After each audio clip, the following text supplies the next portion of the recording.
Assalamualaikum warahmatullahi wabarakatuh. Salam dan bahagia. Perkenalkan, saya Gadis Trans Damayanti, calon guru penggerak angkatan 9 SDN 1 Timbul Harjo, Kabupaten Ogan Komering Ilir. Pada kesempatan kali ini, saya akan menyampaikan mengenai koneksi antar materi modul 2.1 pembelajaran berdiferensiasi. Pembelajaran berdiferensiasi adalah serangkaian keputusan masuk akal atau common sense yang dibuat oleh guru yang berorientasi kepada kebutuhan murid. Keputusan-keputusan yang dibuat tersebut haruslah berkaitan dengan yang pertama, tujuan pembelajaran yang didefinisikan secara jelas.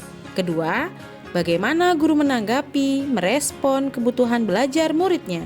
Yang ketiga, bagaimana mereka menciptakan lingkungan belajar yang mengundang murid untuk belajar dan bekerja keras untuk mencapai tujuan belajar yang tinggi, dan melakukan manajemen kelas yang efektif, serta melakukan penilaian berkelanjutan.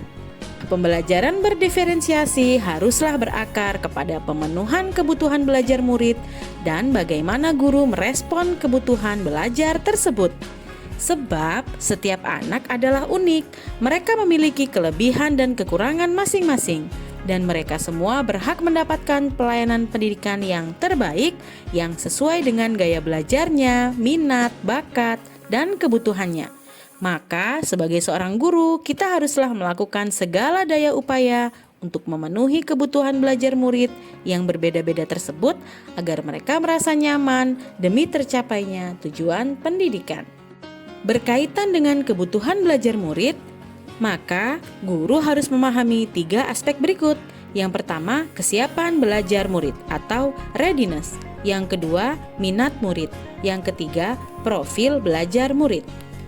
Kesiapan belajar murid atau readiness. Guru harus memetakan kesiapan belajar murid dengan melakukan tes awal untuk mengetahui di mana posisi pengetahuan murid, apa yang sudah mereka pahami dan apa yang belum mereka ketahui. Kemudian minat murid. Setiap anak berbeda-beda.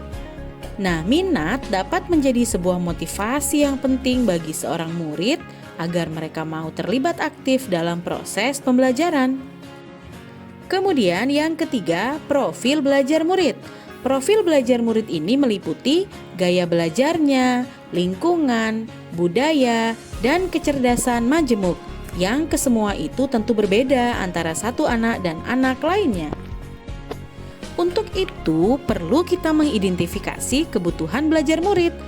Nah, hal yang bisa kita lakukan untuk mengidentifikasi kebutuhan belajar murid adalah dengan mengamati perilaku murid, mengidentifikasi pengetahuan awal, melakukan refleksi terhadap praktik pembelajaran, berkomunikasi dengan guru sebelumnya, membaca rapot murid di kelas sebelumnya, serta dapat juga dilakukan dengan melakukan asesmen formatif atau asesmen diagnostik. Dalam pembelajaran berdiferensiasi, ada 3 strategi pembelajaran yang bisa dilakukan, yaitu diferensiasi konten, diferensiasi proses, dan diferensiasi produk.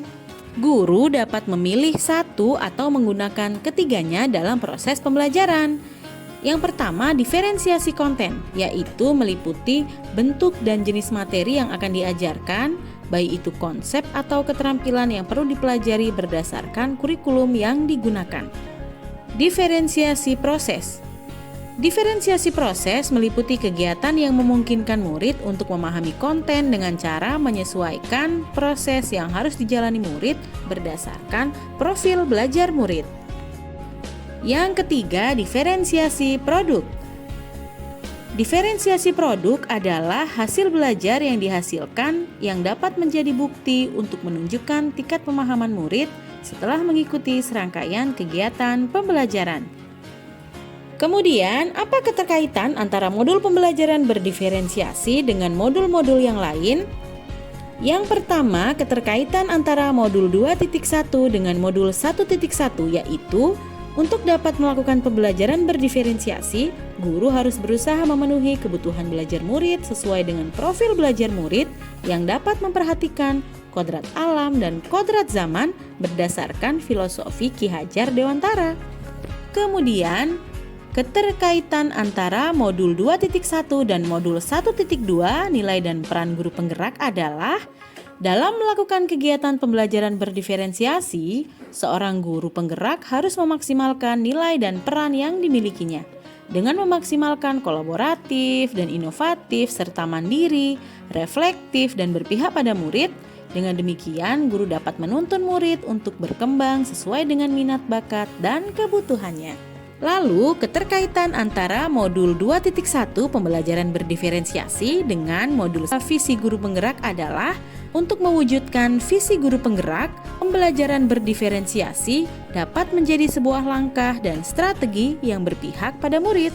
Nah, kemudian keterkaitan antara modul 2.1 dan modul 1.4 budaya positif adalah pembelajaran berdiferensiasi yang menghargai perbedaan dan keunikan dari profil belajar murid merupakan sebuah langkah nyata dalam menerapkan nilai-nilai budaya positif sesuai kesepakatan yang telah diyakini bersama untuk saling menjaga, menghargai, dan menguatkan dalam mencapai tujuan.